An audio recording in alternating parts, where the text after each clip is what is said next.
So the thing about it, no, actually, I should tell the story about what really happened to come to that conclusion. Oh, okay. Because I think that's important, and I think there's a lesson in there for people to know. So I started creating, this Bloom collection, like I mentioned in February. And as I started creating, things were going really amazing, and I started talking with other sponsors in terms of putting a show for 2020 together. Right, we had this great success in 2019 with Colorblind. Hey, let's team up again with some corporate sponsors and do another show 2020. And we're going to do something big, right? Mm-hmm. Bigger than Colorblind, and of course, is this new great collection. So I started reaching out to brands and everything, and I got 2 sponsors on board. Now, what was interesting about these 2 sponsors? They were so game, they were so ready. Like, we had this thing planned, and I probably wouldn't have even looked at any of the sponsors. So I was really comfortable at this point. Mm-hmm. And so it gave me extra energy to really create a collection, because now I knew, hey, I'd have to, I got back, and I don't need to worry about, keep on looking for money. And boom, Corona came to the shores, COVID-19. And I'm thinking to myself, it's going to be as bad as I think it's going to be, And then, you start to watch the news, and you're seeing the death rate go up, and you're starting to see, and we went into lockdown. Mm-hmm. We went into lockdown, I was like, ooh, this is not good. Are we going to be in lockdown for a month or 2? And then, Gay Pride Parade canceled. I'm like, hey, okay, this was supposed to take place a week after Caravana. Yeah.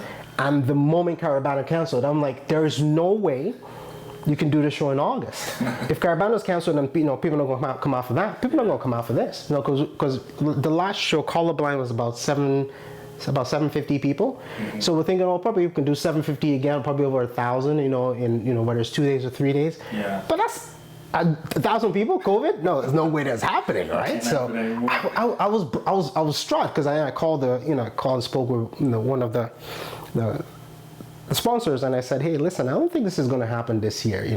Can we just postpone to next year and pick up this talks next year? They're like, sure, absolutely. When this whole COVID thing is done, we'll talk, because we they too don't know what's going on. Yeah. They're affected. Everyone's affected. So I'm sitting at home, and I think at that point I had about 5 pieces. And I'm looking at my wife, I'm like, this year is a write-off. I'm done, you know what I mean? Like, this is it. There's no coming back. This is a complete write-off. There is no way that I'll be able to make any money this year at all. Because the whole idea was to do the show, because the show is what brings people. People love to go out and look at art. So if they're not able to go out and see it, they're not really going to buy it per se. And that was my understanding at the time. So I said, this is what I'm going to do. I'm going to not let this stop me, and I'm going to see what are the galleries in New York, LA, Miami. What are they doing right now with this whole COVID thing, to combat COVID? Because it's always good to look at, see what competition is doing or what others are doing, to help you understand. I mean, don't focus or compare yourself, right? See what's happening. How the game is played. That's right. And in my head, I'm thinking, okay, see how they do it, see if you can imitate that or do it in your own way, and see if that works. And I noticed that they all have these, they call them the online viewing rooms, right? And what's crazy about these online viewing rooms? It's all packaging, right? And we're both been branding and digital marketing, right? So it's all packaging. Online viewing room is still a website. It's a one-pager on the website, right? It's pretty much just a gallery online, with a password-protected entry.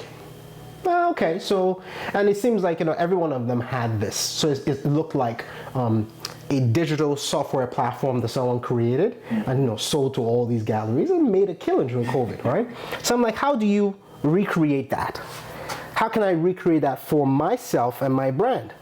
And mind you, I did this for a living. Mm-hmm. So I said, what I'm going to do? I'm just going to basically create the exact same style on my website, one page. You come there, everything's there, right? So I sat down with my wife. She's in marketing too. She has marketing and actually a pretty huge content provider in Ontario. So we sat down, we talked about it, and I said, hey, listen, how can I put this together? Like, what is the best way that this is going to work? So, we kind of came up with the idea of the one page on the website. And she said, you got to come up with ways to push sales in terms of the user friendliness of your website and the experience, the UX of the show, of the exhibit. So being able to create, buttons underneath the paint that says, shop for prints of this specific painting, because people love to buy an original, but if they can't buy an original, majority of the time they're going to buy a print, right? And then create an affordable print. So, my cheapest print is a 200 Canadian. I decided to go, okay, create one at 100. Some people lost their jobs, or some people don't want to spend that much and want to be frugal because of the current state of the economy. So create something where people can still collect, however, it's not really breaking their pocket. So put that out there, and we put this whole show together, whole thing together. Created a marketing plan behind it using some digital ads, and I said, okay, June 12th, we'll put it out. Whatever happens, happens. Yeah. Right? I mean, there's nothing to lose. I mean, right now, people are unemployed, right? People's gigs are canceled, and for me, it's watching the arts and community were battered. Whether you do theater or photography, whatever you do, everything is closed. Everything got hit. So we put this out, and I won't lie to you, Sean, wasn't my expectation. Didn't expect what happened. It took off. Wow, amazing. On its own, right? And we were watching it, and I was like, is this real? Like, is this really happening? And my website had never seen the amount of traffic that it had.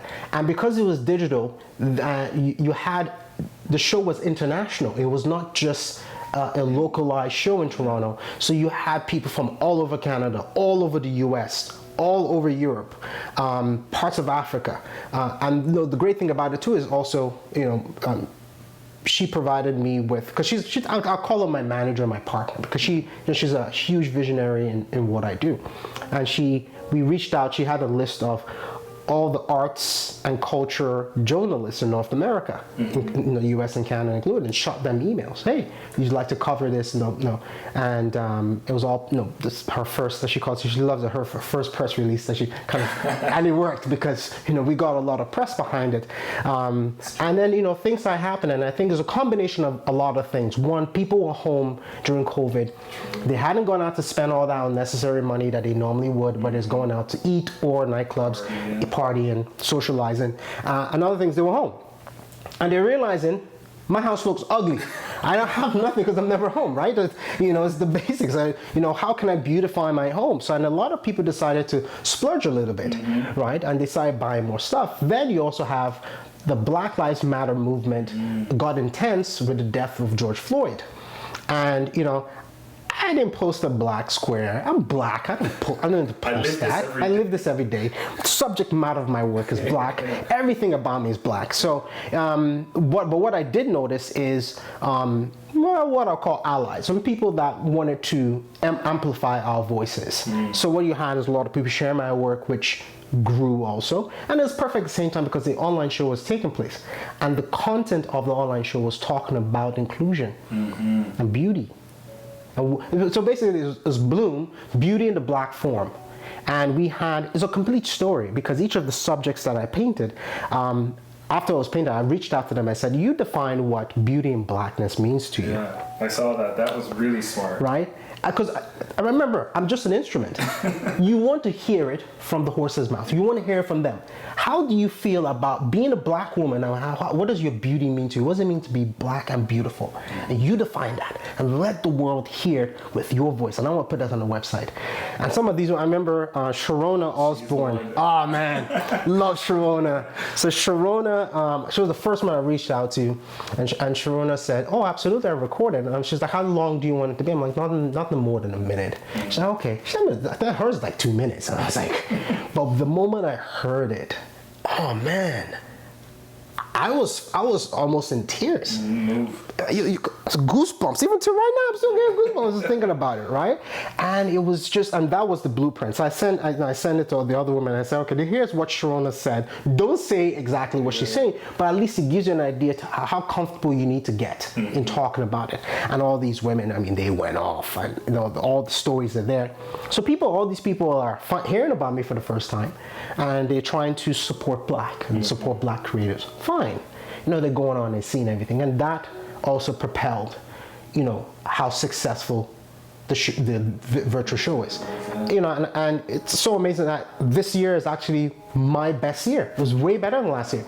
During a pandemic, in a time where I know that there are other artists in my position that are struggling.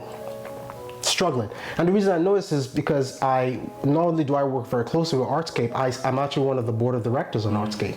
So we're sitting down and come up with plans and recovery plans for the arts community on how we can help the arts community bounce back in this economy. So so you're looking at the service we've done with our tenants, the service we've done with our clients and our members, and you start to hear these people are struggling, and so it makes you appreciate your life. It makes you grateful. Gratitude is a huge, and I've talked about gratitude this whole time, but I can't emphasize it more. Gratitude is very important, because the more you're grateful, the more the world throws back at you, the good. Catch those blessings. Yeah. Like a rebound.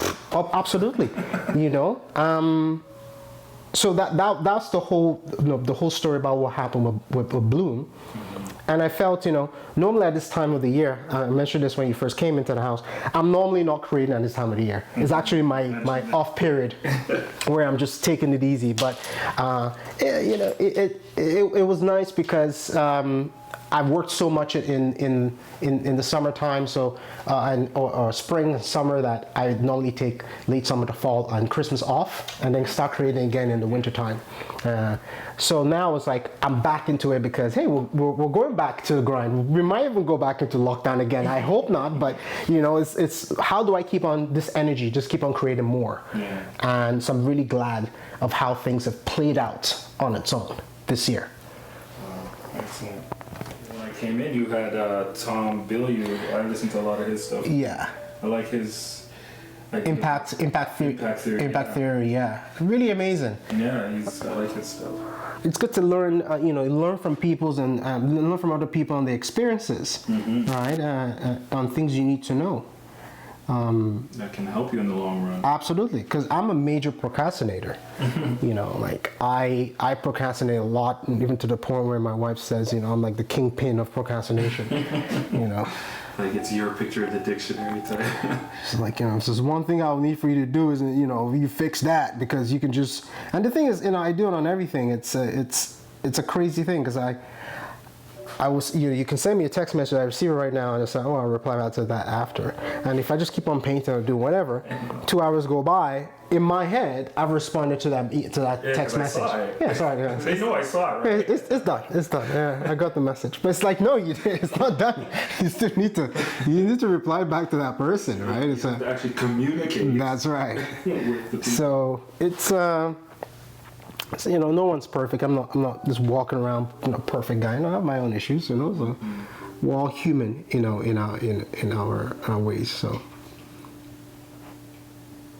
that's interesting too. Like one of the things. Are there any situations or times where you look at a piece that might be finished or already complete, and you're like, I screwed up actually. Nobody knows it, but I messed up on that. Oh yeah, big time. Okay, so it's not really about perfection, which that's something that I would like a lot of the viewers to understand. Doing the work and completing the work. And like, there's a phrase, I listen to a lot of Seth Godin, and he says, ship it, which means like, okay, I picked October 3rd, has to be done. It's going out on October 3rd. Mm-hmm. It's good or bad. Whether it's good or bad. It's going out. But then you can always rely back on October 15th is item 2.0 or 1.5. So one thing I'm glad with so far the artists that I've met and have able to record with how open they are to things not being perfect or finding perfection in the imperfect. Yeah. So the thing is, I tend to be a perfectionist at sometimes. Mm-hmm. I realize I'm really not. Okay. I think I'm 3/4 almost there. But in my mind, I think that I am. But what I've started to do is accept the mistakes in my work. Nobody sees them. Yeah. People look at it and go, wow, that's amazing. And I go, okay. Thank you. Let me show you something. Look right here. And people are like, oh, now you say it, I see it. However, I didn't see it before. So people only see it when you point it out. Yeah. But you know what I've actually realized is even those mistakes end up being a unique part of the work, right? So you learn from them. However, it adds, it builds to the work, and that also applies to life. Is that mistakes and things happen, right? But they're all lessons, right? So it's important to pay attention to what lesson am I supposed to learn from this incident or this thing, and then move forward with that lesson. Yeah. But remember that mistake made you better, right? And that's the thing where people are like, oh, I made mistakes, or I make mistakes all the time. No, mistakes are good. Yeah. Mistakes are lessons. You need to understand what is the lesson I'm learning from that mistake. Whether it be a relationship with people or business relationships, right? Because one of the things that I will take a break from painting this thing and talk about this part. One thing people ask me is, why don't you have representation? Right? Is it there's no space for black artists? What does that mean? And is this a racial thing? And blah blah blah. And I'll be honest with you, it's not. Right? Is there lack of inclusion of black artists in the Toronto art scene in terms of representation? Absolutely. For me personally, I just see it as I haven't found the right fit. I think the important thing is not just to have it, it's to have it with the right fit. Yeah. Right? Because one thing I really hate is that one huge gallery decides to represent me, and then I get screwed over. you know what I mean? Like, your experience. it's like, why you don't want to have it just to have it, and then you're not either making good money from it or you're getting screwed over. No. You need to understand yourself as a power player. Right? And so far I haven't found the right fit. It doesn't mean the right fit won't come. It eventually will come. When that is, I don't know. In the meantime, I'm making myself more of a power player. So when I'm able to sit down and have these negotiations and have these talks with these people, it's a completely different discussion. Because also I didn't go to art school, so I'm not I'm not going to be somebody who has a MFA or BFA or whatever. No, I don't, and I'm going to be very honest and very comfortable with my creative process. I learn naturally. I learned this is all God-given talent, and I learn by myself. So I might not be able to speak articulately about it, to you and to sell my market, as we say in Nigeria. Let me sell my market for you. No, I might not be able to do that. However, I can talk business with you because I'm a business person too. Yeah. I think one of the things that people fail to understand is the business side to art, the art business. There is the creative side. You can be very creative. However, if you have no business sense, that's it. You're done. You're done. The closet artist. Or you'll be used, because there's so many vultures in this industry. There's so many people that claim to be, oh, I have this, I have that, I have the best. You know, they talk fluff. It's a lot of fluff. And then when I was like, oh yeah, nah, there was nothing there, right? So the question is, do you want to keep on going to that? Or, you know, so I did have a relationship with a gallery in Toronto. I refuse to name them so we can, you know, keep it safe that way. And you know, it was a learning experience because a lot of things happened over the relationship. And you know, one of the shows we did. You know, the guy was bragged a lot. I'm gonna bring in all my guys, all my collectors. You know, it's gonna be amazing. Blah blah blah blah. I'm like, cool. You bring your guys, I bring my guys, because I already have a good mailing list. I already have a good collector list that I've built on my own. So I said, you know, let's do this. Let's work together. Come the day of the show, only my people were there, right? And so you're looking around and you think to yourself, I'm splitting my profits with somebody who didn't contribute. I ate out of work. nothing at all. This is all me, and I'm giving this person free money. No, what kind of relationship is that? Not a good one. Right? So it's important to know the business aspect. And so that's part of what I talk with my mentees about is, you know, understanding the importance of building the simple fundamentals. A website. If you know an e-commerce website, most importantly, because you want to be able to sell your work or sell prints or do this, be able for people to contact you, be able to showcase your work. Use social media. So all these tools are there that were not there in the 90s. You know, if you look back in the 90s, you look at some of these artists, they were struggling. The reason they're struggling because those bricks and mortar galleries were doing everything. You know, they were doing your marketing. There was no internet. There was nothing. They were doing everything. They had the people. Yeah. So I get that. But we live in 2020. The internet and social media is there, and it's all free. Free. You're not paying a dollar. Well, if you want to pay for ads, you could. Yeah. But if you don't, you can still do everything free. You know what I mean? Like it's very simple. Invest little $25, get a website, $25 per month. You can do it. It's all these basic things. So these are all the, you know, the part of the business, and being able to understand the importance of, you know, before you sign a contract, have a lawyer look at the contract. You know, before you get into certain situations, discuss the, you know, don't be too excited about how great it looks, because a lot of things that look very nice are actually not. All that glitter's not gold. Oh, no, it's not what it is, you know, because when it does happen, you're like, oh my gosh, how the hell didn't I see this? Yeah. And it's like, no, now you see it, huh? Now you see it. Not too late. But. So yeah, but you paid the price for it already, right? So these are very important things. I'm part of, I think one of the reasons I'm lucky is the fact that not only am I, you know, creative and have that business aspect, but it's that I continue to learn. You know, it's a learning experience. You have to keep learning every single day. And the importance of mentorship is key. Yeah. You know, I'll tell you a story about how I actually went full-time with this, because I don't think we even covered that. No. And this is a very interesting story because I think a lot of people in my generation, as a millennial, will learn a lot from this. I once heard, I can't remember where I heard it from, but I once heard that you should keep friends in every single age group. Younger than you, the same age as you, and older than you. Older than you don't know your parents. Right? And so, you know, and another thing is, you know, live your life of kindness. So, you know, I was walking in Regent Park, and townhouses right beside the Condo Complex is a gentleman that lived there by the name of John McCubbin. And old gentleman is in his early to mid 60s, retired, and he was a motivational speaker. He spoke at prior to that he worked on Bay Street in investments, but then after he retired, he started doing motivational speaking and speaking to companies, and we just struck up a friendship. You know, I don't remember the first time we started talking, but we just struck up a friendship.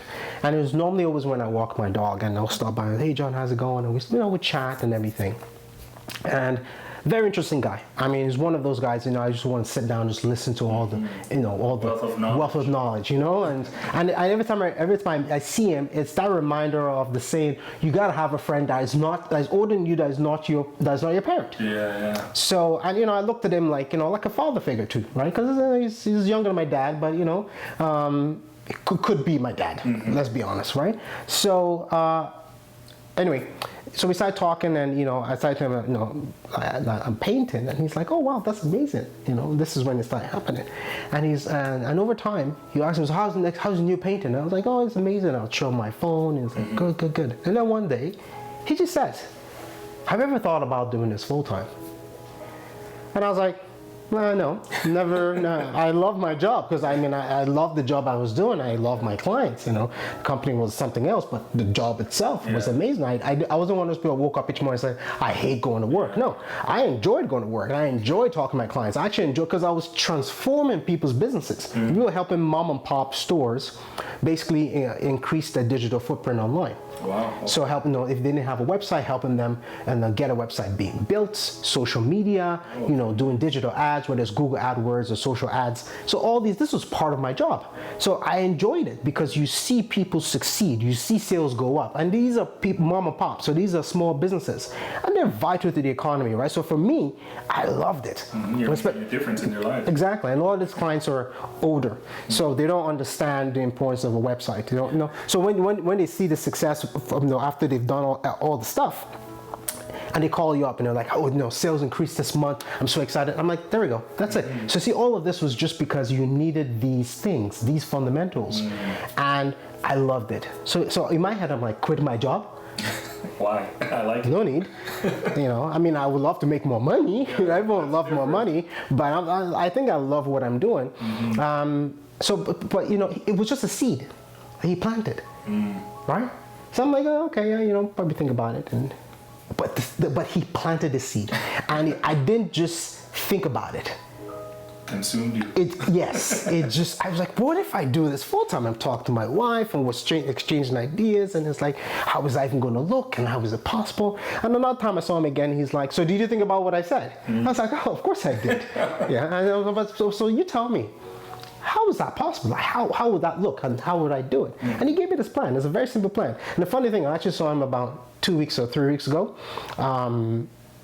Funny thing, he never remembered any of this conversation. All he remembered was the seed he planted. But he even remember how he told me to do it. Wow. Because the whole idea was, you create a safety blanket for 6 months, right? So all your expenses, rent, everything that you need to live is all taken care of for 6 months. Okay. Quit your job and jump into it head first. Wow. Go at it. You have 6 months. And if you fail at 6 months, go back into the workforce. Okay. Go back in. That means it's not the right time. Go back in. Still continue painting and still continue doing everything you love to do. Yeah. And this applies to any thing, any business. Keep doing the thing on the side. It's a side hustle. The whole idea is, how do you make the side hustle your main hustle, right? How do you now make this a career? So I was like, okay. I think that's possible because, while I was working, just my wife and I were working, anything we sold from the paintings was going into a savings account. Okay. So, there was already, a buffer that was there. So I was like, okay, time to add more. So we added more, and I was like, I have 6 months. Wow. And around the same time that was happening, things that in my company at the time, or the company I worked for at the time, were not going too well in sense of the administrative structure. Okay. Things were falling apart. People were leaving the company. My boss, who I really looked up to, he was chased out of the company. So it was not going very well. So, and I kind of felt, this is the time. Everything is saying it's time to get out. And sorry, what year was this? You might have said it, but I might have missed it. Roughly what year? This is 2015. So your whole career is so to me it seems fast. But give me a second. I need to verify this. Julie, what year was it that I quit my job?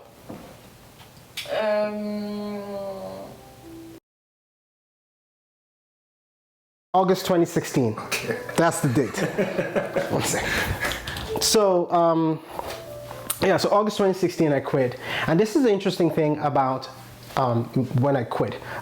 So I had my exit interview at a company, and it wasn't going too well. They were very unhappy I was leaving, because not only I was a senior business advisor, and I also was the corporate trainer, and I did the onboarding. So they were very unhappy because now they're losing 3 positions that they were only really paying for 1, technically, right? So, because I just took the hats and I was like, we need to get this company on track. We need to get the right people on board. And I took the reins of making sure that we did the onboarding properly, right? So the moment I took that, they're like, oh yeah, no, we don't need to pay someone for it. Benny's doing it. So of course they were happy. So I kind of realized that they were going to be upset with me leaving, but guess what? That's my life. I'm not going to... I don't have shares in this company. There's nothing for me to gain. You know what I mean? So during my exit interview, I remember the lady asked me, she said, so, and it was weird because I don't even understand why she was doing the exit interview. Because she was not HR, but that's besides the point. She then looked at me and she said, so what are you going to do now that you quit? You have a new job? And I was like, oh no, I'm going to paint. I'm going to focus on my painting career. And she's like, and I'll do this to the camera. Good luck with that. What? Yeah. And it was one of those moments where you realized, this is the reason I'm quitting. You know what I mean? Like, this is the reason, and it's time. This is another sign. And I smiled and I said, thank you. And I left. Never looked back. And I remember when I quit, I went to him and I said, hey John, I quit my job. He's like, congratulations. This is where your journey begins. Now go into Daniel Spectrum, which is across the street from where we live, and go see what you can do. Oh, he told you this? That's right. Oh, wow. Right? So before this time, prior to this, I had no relationship with Artscape or Daniels or anything. I think I only walked into Daniel Spectrum once to go to the cafe to get a coffee and muffin. And that was it. Yeah. And I walked in, and walking out was the curator for the hallway gallery. And she says, hey, you're Benny Bing. And I'm like, yeah. She's like, I wanted to get in touch with you. We want you to do a show here. And I was like, really? She's like, yeah. I'm like, let's go upstairs, let's go talk about it. But in my head, I'm like, everything is just happening right after, one after the other. So we sat down, we talked about it, and that was the show I talked about at Daniel Spectrum, where Forever Portraits, that's what we planned, and it was perfect. And based on that opening night, I met Mitchell Cohen. Amazing man. I mean, Mitchell Cohen is an amazing individual. He's the type of leader I want to be like. Okay. Right? He's the type of leader. He serves. He's a servant to you, right? And I think those are the best leaders. Yeah. He's not a pompous, egotistic individual. I mean, he walks around Regent Park, doesn't drive a Benz or any of these things. Just walks around. Like I saw him the other day. I was like, "What are you doing, Mitch?" I was like, "What are you doing in the neighborhood?" He's just walking to work, to have a meeting. I was like, "Wow, it's quite amazing to see that." So anyway, I met Mitchell Cohen there, and he's like, "The work is amazing. It's terrific. We'll love to have some of your work in our properties that are going to be going up in the neighborhood." I said, of course, absolutely, we'll talk about it. Put me in touch with his people. End up right now, there are 6 paintings in total from my collection that are currently in 2 condos, but will be in 4 condos in the community. Wow, amazing. That's crazy. Yeah. And that was it. Right? But no, let's not go too far, because 3 months into that 6 months, okay, right? Panic struck.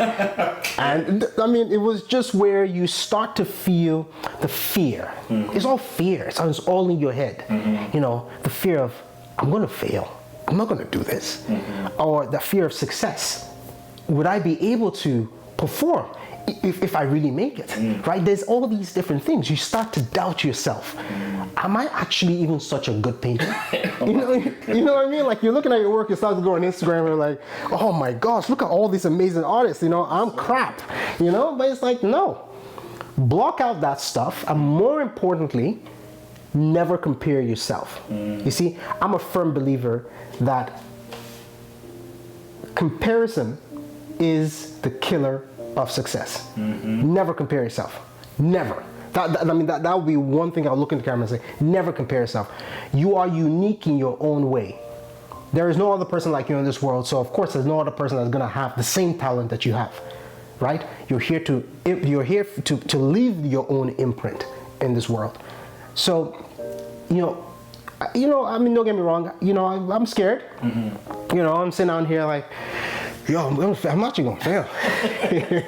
The money was not an issue. I mean, the safety blanket is still there. Lucky for me, my wife is working also. So it's like, okay, but what is really going to happen? Apart from I'm a man, I'm an African-born man, and the whole idea is I also need to provide for my household. I don't necessarily need to be the head, but I need to provide. To be coming in. That's right. It's a partnership between my wife. It's not, I need to support her. This is, so I'm like, I need to do something. So, and I remember telling her that day, and I think we were both looking at each other and we started to panic. And I go, is it really going to work? And after a while, and I remember she said, why are you panicking? I mean, you have 6 months. After 6 months is done, if it's really not working, then for sure you're going to go back to work. And right after that, it was just I think it was like a week after that thought, that night, we sold like 1 or 2 paintings. And it's like, oh, okay, boom. And it just started going. Progress. And that was it. And I don't even remember when the 6 months is up. I swear to you, I don't recall. That's good. Because that's why I was trying to say the date. Because I didn't even know, what year it was. Like, I don't even remember now because I haven't looked back. Yeah, you're just going. It's just been continuous, it's been successful. However, there's been ups and downs. Yeah. So, it's not one of the things where, oh yeah, you've been having, success. Clear path. Yeah. No, there were shows there, the show that year was not, didn't sell as much. However, I made the connection with Daniels. That brought success, right? Then there was a year when, there was a period of time in the year where it was a drought. There was no income coming in from prints or originals. Nothing. For months. For like, it was like 7-8 months. And then boom, one period of time is like all the revenue came. It's like boom. But for that whole year, I'm in my mind saying, it's gonna work, it's gonna come. Because I'm thinking it that way. Yeah. I know the work I'm putting in it. Because every night and every day I'm standing in front of the canvas and I'm painting. I'm putting myself out there online. I'm applying for different shows. I'm applying for different exhibits. I'm applying for different art fairs. I'm applying for all this different stuff. I'm putting my work on the internet. Everywhere. I mean, there was a time where I was everywhere. Like, I was applying for everything. Yeah. Right? So that's the mindset of continuously working at it. Even though you might be in a hole, keep digging. Yeah. Because you're going to get out. You're not going to be forever. Oh, now I don't like to use the hole because I hate that. It's kind of negative to me. I like to use hills and valleys. Okay. Right? You're in the valley. But you keep climbing. You're going to get to the top. Right? But of course, you're not always going to be at the top for long. You're going to get to our valley again. But what are the lessons you learned when you were in the valley the last time? Got to apply them again. Exactly. Follow that path. Keep going. Right? And you will get it up again. So, because everyone thinks, oh, success is just, it's just there. No, never. Never. The thing about life is you're going to be thrown curveballs. The question is, how do you do, one, do you anticipate those curveballs coming? And when they do come, how do you handle it? Yeah. That's the key, right? So, ever since then, I haven't looked back. And I've just continued. And I noticed that humility has been able to take me further than anything else. Yeah. Being humble. Because a lot of us are cocky. I see a lot of cocky people walking around. And to be honest with you, there's nothing to be cocky about. Right? I mean, all of this, God forbid, could all end today. All this success could all completely gone. That's so true. I mean, sorry to cut you there. No, that's fine. The cockiness. I'm starting something new. I actually don't have anything to show anybody. It's just an idea, and I think it's something needed. Like a platform. I'm trying to create a platform. And I've talked to a few people. I've gone to shows now for 3 years, probably. Because I see it. There's so much talent in the city, and so how come there's not like a place where I can just go get a Benny Bing or like anyone else? But then I started reaching out, and these are people I've gone to their shows. I'm like, okay. So I was thinking about you for a long time. I was like, I don't know. I don't have 700 followers on my page. No, but the thing, and you know, the funny thing is that it's not about followers. I know that, but It's not everyone. everyone exactly. It's about the vision. Right, we all start somewhere. You know, I didn't start with 18,000 followers. You know, I started technically when I started posting my art. It was like 1,000, 2,000 people were following me. Yeah. Right, and that was only because of my previous ventures. Yeah. Right, I was into we had a music startup for African music, Giddy Lounge, that we started. You know, it was too early before its time. This is before African music and specifically Nigerian music became such a the thing. now. I'm talking about 10 years ago, like 2010. We created this app and it was amazing. So because of that, I gained all those eyeballs. But you know, after the venture kind of, you know, it's still there. We just parked it. We're just too early. We couldn't get funded. So it's like, you know, you have ideas. The thing about you can have a million ideas. Not everything's going to be a jackpot. Yeah. So, you know, you kind of know when to let go. You park that. And when I parked it, now it's 2,000 followers. And then I started painting. And people were like, wait, you paint? And I was like, I know, I just found out too, right? So, but you got to start somewhere. Yeah, 700 doesn't matter. That's 700 people that will learn from this, right? That would take that information and imply it into their own lives. Hearing stories like mine, I watch videos of other artists. I watch videos of other people and their businesses, and you learn key things from it. Yeah, right? It's all about the message and the vision of what you're trying to do. And when you told me, I was like, oh, absolutely, I'm down. Yeah, that's what I'm getting at. Is like, you saw it right away, and then other people, and I totally understand if an artist doesn't see it right away, because like I said, I don't have, like, the platform's not here yet. But some of the replies were just like, okay, there's no money involved. I'm not asking anyone for money. Matter of fact, I just bought all of this. That's right. You just invested a lot of money too. Yeah. But it's like, okay, thank you, and maybe we'll keep in touch. I mean, that only happened like maybe twice so far, which I'm thankful. But like and I say this because you mentioned the humble and the great. You've mentioned gratitude already, and it's just like, yeah, like you have that, and when you show that, it gets you so far in life. Because again, I said this with another artist too. You get to a point where everyone's talented, right?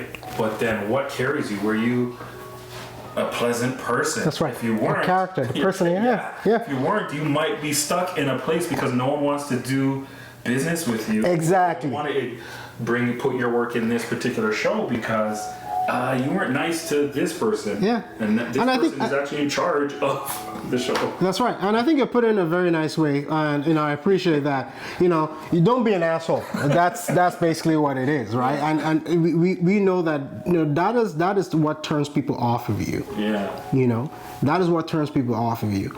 And for me,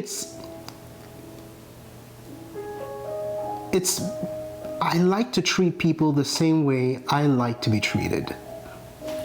You know, simple. That is the honest truth, right?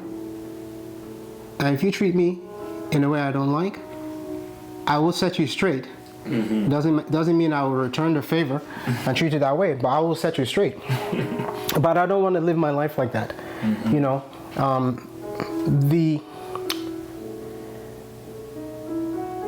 I work better, and I know people will work better with me. I work better with good individuals, right? And it's just the way I was raised too. I think it's I was born and raised in Nigeria, right? Mom is Canadian, father is Nigerian, but born and raised there. And the fundamental lessons that I learned in Nigeria, you know, is things like respect, right? And respect and humility. And also being grateful, gratitude. These things are important because, you know, when you grow up in a place like Nigeria, where you're seeing firsthand poverty, you know, real poverty, right? And you're seeing that firsthand, and you're seeing some people not being able to eat for days. or kids not being able to go to school, so they basically are, working with their parents at the market, selling food. And you're looking at your life, and you're looking at how privileged that you are. And then me being a half Nigerian, half Canadian, being able to vacation outside of Nigeria, that's a bonus, right? Or having a different passport than the Nigerian passport. Those things people you take for granted, but it's very important, right? It says a lot. It means a lot. So being able to transfer those skills as an adult for what you learn into your regular life and your practice, and sometimes it's hard because the world is a tough place, and there are a lot of people that can turn push triggers in you, and push you to do things you don't want to do or act in a certain way. So it is tough, but it's part of that thing about being trying to be a better individual, right? And when you start to see where humility takes you, and you see what gratitude does for you, and you can see the results of these things, and you can see other people that are living their lives in those lines, and how that is an exemplary life do you want to live. You start to practice those things. It's hard. It's hard. It's hard when someone disrespects you and you have to put on a smile, bite your tongue, and say, I feel bad. Your mind, I feel bad for you. It's not me, it's you. Yeah. It's hard because you want to tell the person, you want to react. Why are you saying that to me? It's about to pop off, man. You can't talk to me like that. Who the hell are you? But it is tough. It is tough. Yeah. Right? So, but these are the things I also, I tell people these stories, and I try to practice it in my life, because I've seen what it's done in my life. That's amazing. Great stuff. So this is pretty much a typical Saturday for me. Well, thanks for including me. I want to do more of these. Maybe one day we'll walk the block. Absolutely. And maybe if we can see some of the work that's do a tour. Yeah. Absolutely. Yeah. I think that would be a good idea. I think this is definitely one of the more inspirational videos so far, and like we talked before, I think this can be a regular thing, because one of the things that I like that you mentioned is that you're mentoring, and one of the things that your artwork does and you yourself are doing is you're being the inspiration that people need to see, which is so crucial. And again, this whole project is about letting people know that people like you exist. Not just your art, but a person like yourself exists, like willing to help you sit on board. So you're in the rooms where changes can be made. That's right. So that's crucial. Yeah. But we need more people like you in those rooms, and maybe even starting our own room. I don't know. Yeah. But it's amazing. So yeah, it's crucial and important, right? That we are in those positions, and I'm very humbled and excited about being on and serving on the board of Artscape, because you're able to. These are areas where you're able to make a lot of change. Yeah. Right. And it's also important when in the community, when I walk into Daniel Spectrum, and the kids see me, like, that's that guy. That's Benny, that's the artist. One girl came to me when I was at the park one day, just sitting lying down chatting with a friend, and she was like, "You're Benny Bing, right?" And I'm like, "Yeah." I was like, "Oh," and she's like, "Oh man, it's a pleasure to meet you. I follow you. I know you're part of Daniel's. I've seen your work at Daniel Spectrum." I'm like, "Thank you," and so I asked her, what's her name, and we started talking, and it's she's just excited. I'm like, "Yeah, if you see me again, you want to chat, feel free," because when people, especially in a neighborhood like Regent Park, we both know, and what Regent Park has been like, and for those people that don't know, Regent Park has not been the safest area. or nicest It's hard life. area. It's hard life. It's hard life, yeah. You know, these are communities that are, you know, immigrant communities mostly also, and, you know, struggling communities. A lot of these people are living in Toronto housing buildings. They're struggling. It's tough life, right? But being able to see other people from the community that look like you, that are making it. And I'm not making it in something like, oh, I have a store or I have some type of business, but as a creative, where people don't think that you can actually make it as a creative, especially, you know, tell your immigrant mother, you know, oh, I want to paint. Paint. Paint what? You okay? No. Paint who? You know, like you better go to, you know, you better focus on something else, right? But, you know, being able to, you know, talk to them about that, and you know, and for them to also see that the child can, there's so much possibilities for their kids in this country, right? And that's the beauty of Canada, right?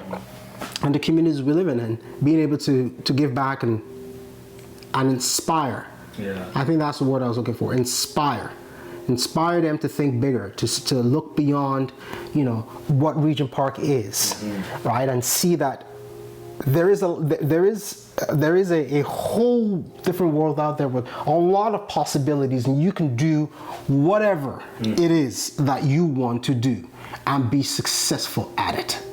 Yeah. Right? So, you know, I'm quite happy about that. Excellent.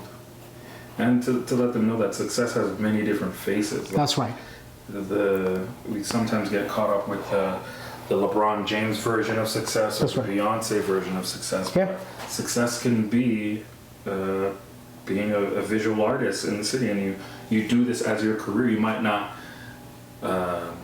be a billionaire like Jay-Z or LeBron, but you can have a satisfied life. That's right. Doing something that you care deeply about. You know, success is, we can define success in so many different ways, and it's important for people to know that. But the thing for me is,